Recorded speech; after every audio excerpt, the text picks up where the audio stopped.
This is Satoshi Guapamoto over at Gen Z BTC, and this is Bitcoin Community College. And today we're going to be talking about who is better for the economy. Is it the orange man, who, by the way, actually worked at McDonald's, at least for one day, or the racially ambiguous caramel lady who never worked at McDonald's? And today, the answer might surprise you. This is not a partisan video. The answer is neither.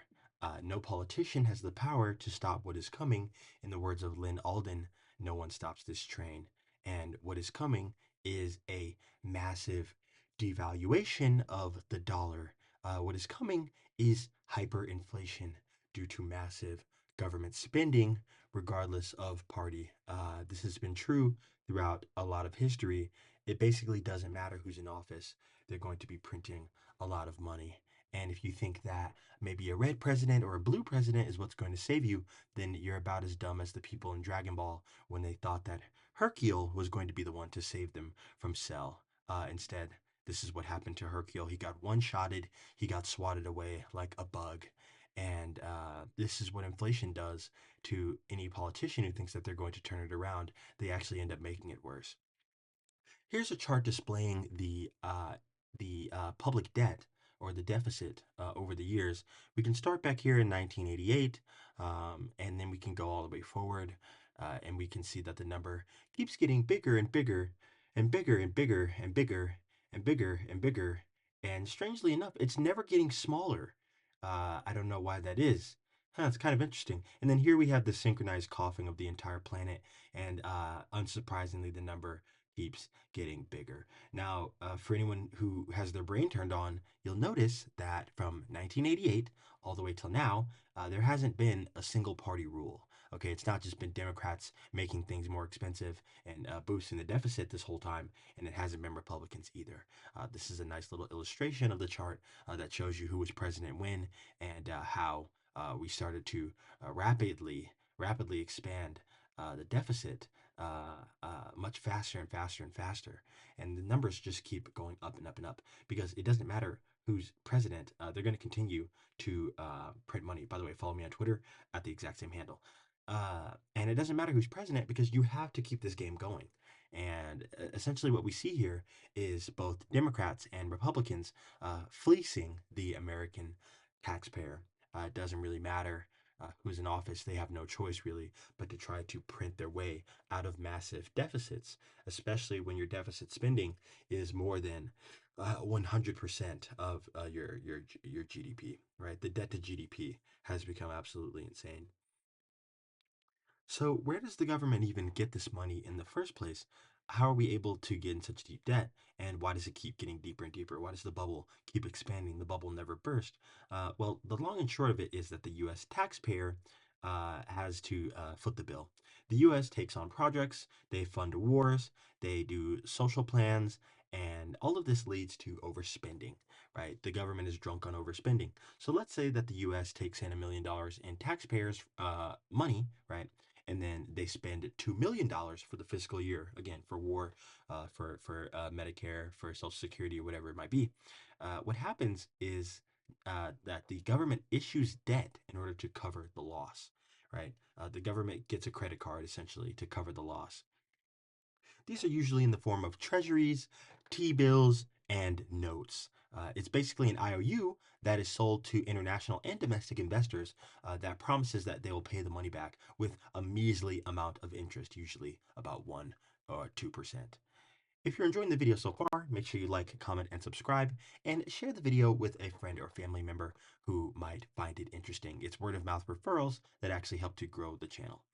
So essentially, the United States issues money and they make it seem like that's going to solve other problems, but really it's just the taxpayers who are getting their money stolen from them in order to fund all of these crazy things. And here's a great video from Margaret Thatcher talking about where government funding comes from.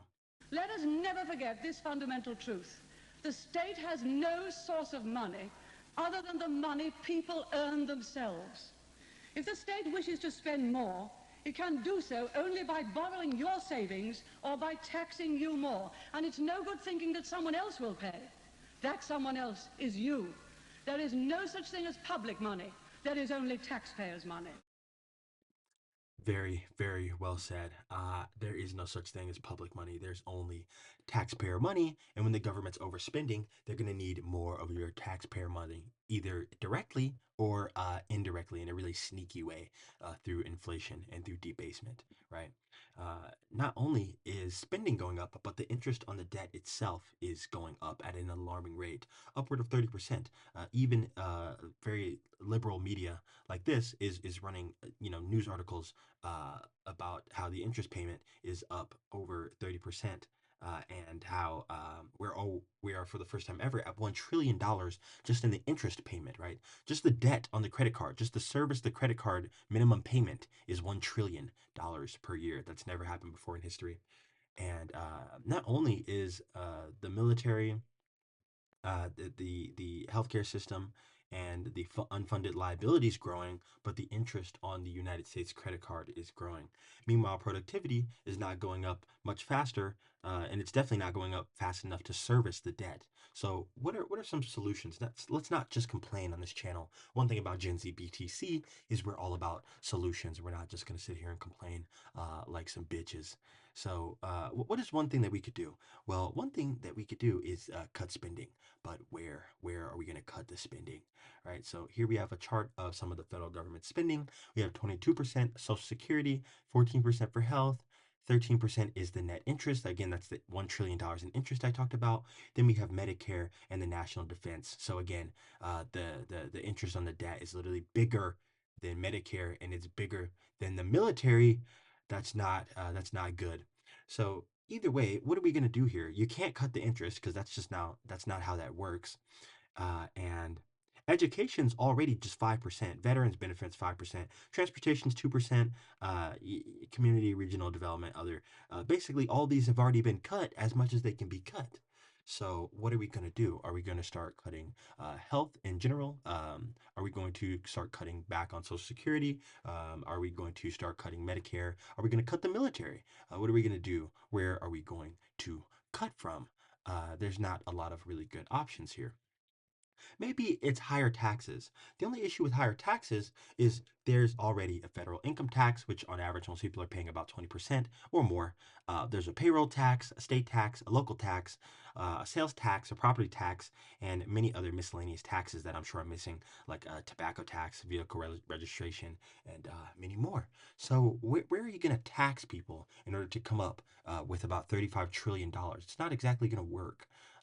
And I think it's funny that back in 1776, a 2% tax led to an all out war, whereas today, all of the NPCs and all the little bots just have their heads down because they're so entertained with their little phones and they're paying upward of 40% tax and no one really cares. They just kind of complain about it on Twitter and on Reddit. While blaming everyone else except for the actual perpetrators, which is saying central bankers who debase currency and require the government to run endless deficits. What is the solution here? Well, the only real and practical solution is a Bitcoin standard. Either backing the currency with something that cannot be debased, or by using Bitcoin itself as the money altogether in the system and making Bitcoin legal tender and allowing people to realize that Bitcoin as a money will be the solve for their problem. Getting off of the gold standard is what destroyed the dollar initially because it gave the people with the money printer too much power. When your money's not tied to anything hard, you are going to succumb to the urge to print a lot of money. When money is easy to make, society begins to break. Bitcoin is the hardest money to produce in the world and is also the most scarce asset in the world. Uh, when it comes to money printing, you feel the consequences of printed money now more than ever because the game is reaching its logical conclusion. Okay, things like this cannot keep going on forever. Eventually, someone has to realize the loss, which is the debt owed, right? Someone has to service the debt eventually. And unfortunately for you, you were born just in time to service that debt. You were born just in time to pay that debt off. The rest of the world is catching on. There are already other countries that are transitioning onto Bitcoin standards. They're mining Bitcoin. There are sovereign wealth funds that are saving up in Bitcoin, not only because the dollar has been weaponized, but also because the dollar is dying. idea that a treasury is a 100% guaranteed risk-free asset is no longer true. And other countries are fearing that there will be a default on US debt, whether that's through political instability or through complete insolvency, which is what we're seeing both of currently. Um, don't be the fool that's left at the table. Okay, coping and crying and saying that it wasn't fair, no one warned you, is not going to be a really good defense when you are completely poor and have no real money. Uh, I don't think anyone's really going to buy that. No one's really going to feel that bad for you, except for the other people who were also warned and also have no real money, unfortunately for them. Right now, it just seems like the American people are the sleeping at the wheel while the inflation monster, the inflation titan, is about to swallow them whole. If you enjoyed this video, make sure you like, comment, and subscribe. Follow me for more videos like this one and more parodies. I got more parodies on the way, not just Bitcoin University, so stay tuned for that, and I will be catching you guys in the next video. Thank you all so much for watching, and I'll see you next time.